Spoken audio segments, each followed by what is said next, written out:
top 5 reasons why I don't trust talk show host Alex Jones. Number 5, Alex Jones at Austin gun rally. You should check that video out. Alex Jones gets videotaped crashing a local activism event to support gun rights. It was a rally for gun rights. Alex basically invaded this rally while people were speaking on the steps. The local leaders of this rally. He decided to bullhorn from the side and try to divide the gun rally up into 2 camps.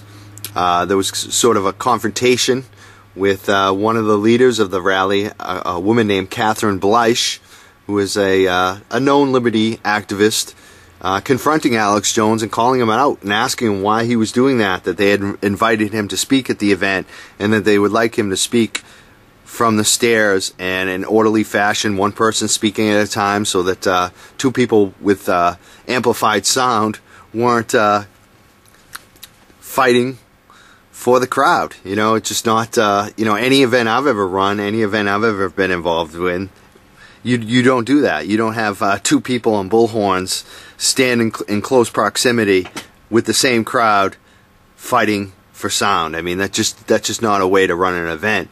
And she asked him to join the rally and to be a part of it and not to kind of participate in this kind of action. And he was really rude to her, said, young lady, you must have a hard-on for me, all this ridiculous bullshit. He got caught on video. He was acting like a jackass, straight up. Whether it was for ego or the man is an agent, I don't know. But he was caught on video. He comes back the next show that he did, the next broadcast show, in the next few, and he basically called Catherine Bleich and the other members, the other leaders of this gun rally, called them COINTELPRO, accused them of being COINTELPRO. Never, said their names, never gave them any spotlight, but continuously called them COINTELPRO. What I find is really funny is that later on, most recently, if you watch the series that's on True TV, which I actually think is pretty laughable, and unfortunately I think it's taken Jesse Ventura from being someone who was actually somewhat a serious political activist and a political leader in some respects, and ruined his credibility. But the show is called True TV Conspiracy Theory, and Alex Jones brings out Catherine Bleich on the show as an expert on fusion centers, which I think is very interesting. The number 4 reason, the George W. Bush Jr. confrontation in Texas. If you watch that video, it looks like a WWE, World Wrestling Entertainment, stage wrestling confrontation. It does not look real. It looks completely fake. The way that the police officers and the Secret Service and all that treat Alex Jones, it just totally looks staged. George W. Bush at that time was the governor of Texas. Alex Jones confronts him. You can check out that video. Very suspicious. Number 3 reason. The February 24th, 2010 Jack Blood show. Jack Blood, a former compatriot, someone who has worked with Alex Jones on Alex Jones Radio Network, who is someone who filled in for Alex Jones on Alex Jones' show. Jack Blood exposes Alex Jones for throwing the Texas governor's race, where the Liberty candidate, Deborah Medina, had a great shot at winning. She was surging in the polls. She did great in a number of debates against Rick Perry and the Democrat. And it looked like Deborah Medina could have won the governorship in Texas, which would have been a huge coup for the liberty movement in America. And what happened? Alex Jones and his fringe group made 9/11 as an inside job, used that as the litmus test to totally discredit the campaign, take the steam out of the campaign, to really sink Deborah Medina, since Alex Jones is based in Austin, Texas, and very influential all over America, and specifically in Austin, in Texas, especially with the Liberty movement, which that was Medina's base, and Alex Jones just basically kicked out that support from her and threw the election to Rick Perry. And Jack Bled exposes it and totally lays out the case why it was so ridiculous, pig-headed, and not beside the point. Look at Alex Jones. What has he actually done? You know, to throw a governor's race for 9/11, and then you look and see, you know, judge the man by the fruits of his labor. What has Alex Jones actually done for 9/11? 9/11 to me today doesn't seem like many people are talking about that it was possibly an inside job. It seems like there was more talk of that in the past and not as much today. So, Alex Jones, what have you actually done for 9/11 as an inside job? I'm not seeing it. To throw a governor's race over it? The number 2 reason, and this is perhaps the biggest reason, this is probably the place that you should start. Y2K. Listen to Alex Jones' show from Y2K. Back in 1999 to 2000, there was a lot of fear of Y2K. Alex Jones definitely hyped that hysteria.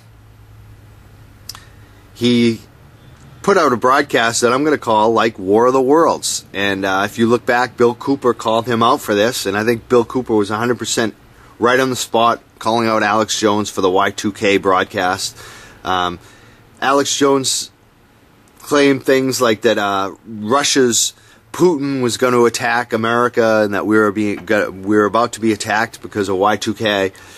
He said he was claiming that nuke plants were being shut down because of Y2K, which was completely bullshit.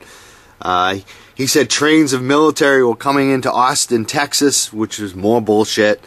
He really ramped up the hysteria and really frightened people and made people think that the world was collapsing on the eve of Y2K, of this big scare, and absolutely nothing happened. Nothing happened. And this gets me to the number 1 reason why I do not trust Alex Jones, and I really think that what he has going is a cult. And the number 1 reason is because of these instances, the Y2K broadcast, being wrong on Deborah Medina. He should have supported her 100%. Being wrong on the Austin gun rally and calling Catherine Bleish COINTELPRO, providing no evidence to indicate that she is COINTELPRO, and then later having her on the show. It's obvious that you brought her on the show to be with Jesse Ventura on a national television broadcast on True TV conspiracy theory show. The person that you called COINTELPRO, you have her on the show, but you never admit that you're wrong. You never apologize to your listeners for being wrong. You never admit to being wrong. You never even acknowledge the situation with Catherine Bleish. How did you all of a sudden become buddies with Catherine Bleish after you called her COINTELPRO? Yeah. What about Deborah Medina? Do you regret not supporting Deborah Medina? She could be governor right now. She could have been governor of Texas for the last how many years? Are you upset that you were wrong about Y2K and nothing happened, Alex? That you've been embarrassed for years? Anyone that wants to look up the Y2K Alex Jones show, it's on YouTube. You look like a fool. And again, I'm leaving out so many things. I know people are going to comment on this and think, oh, you're just rubbing the tip of the surface, and that there's so much more, and that you're so naive to just have these doubts. You know, I haven't had these doubts just now. It's you know, going public. When you go public with things, and especially for myself, I want to be 100% accurate. I want to have evidence. The things that I note, these videos, these broadcasts, are evidence. Primary, first-person historical evidence. They are actual documents, actual tangible pieces of evidence that you can look at and examine yourself. They stand up to scrutiny. A lot of the information that's out there, unfortunately, even though I have my doubts and I look at a lot of information on a larger scale and see a lot of more circumstantial evidence, and I think it does, you know, obviously at certain times show that a pattern exists and that it is proof in many instances. I don't have the time or the resources to fully investigate it and document it and present it to the public and be 100% sure and firm in my convictions on every single instance. But yes, I do believe there are many more instances. there's much more information out there. I've viewed so many videos on it. I've witnessed so much writing on Alex Jones and calling out the coincidences and the strange happenings and the strange situations that exist around Alex Jones and many of his guests on his show. Yes, I am very suspect of Alex Jones and many of the folks in the conspiracy theory realm, especially the talk show hosts. I look at myself and my show, I have a standard. If I'm wrong about something, I will apologize to my listeners. I will admit, I will retract, I will be wrong. It's okay to be wrong because truth is what we want. Being wrong, if that gets you closer to the truth of things, that's a great place to be, and that's where I always want to be, and that's what I don't see in Alex Jones and many of the conspiracy theory hosts that you'll find out there. My top 5 reasons why I don't trust Alex Jones.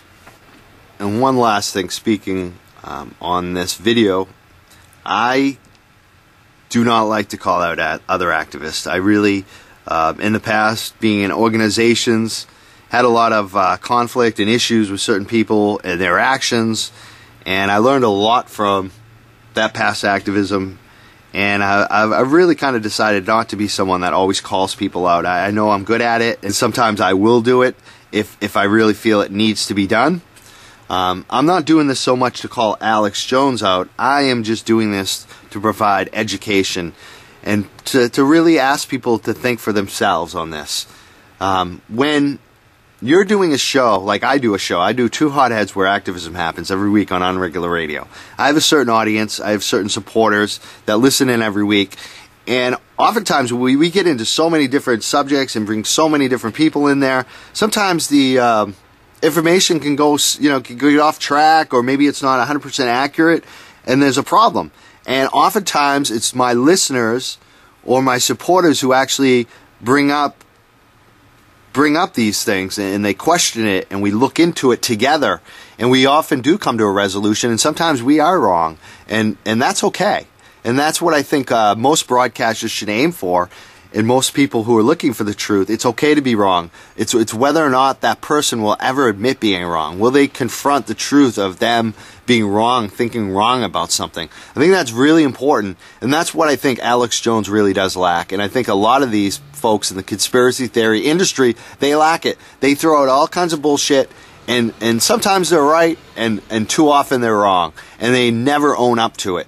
And I really think that is where you can tell if someone is being truthful to you or not. Are they willing to be wrong about some things? Are they willing to really confront the facts as they exist, and not for the angle that they have, or the hypothesis they have, or the conspiracy theory they have? Are they actually looking to shape the news to their pet conspiracy theory, or are they actually looking to look at the news and look at the documents to actually find out the truth? I think that's the difference.